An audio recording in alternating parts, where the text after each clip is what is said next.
Вот вам и вопрос, какой политический? Кто-то наложил лапу. И вот видите, что произошло с той исторической зоной, в смысле части ареала крепости. Они взяли себе проект плодоземельного участка, сделали аж по улице. Мы тут будем делать. Теперь посмотрите, возле исторического памятника что поставили? Да?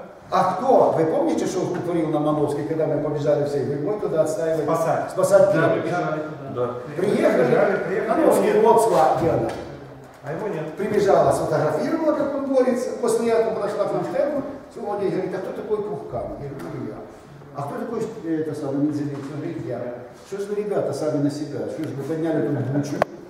А мы стоим друг на друга смотрим. Мы вообще не знаем, нас подняли на другом и пришли.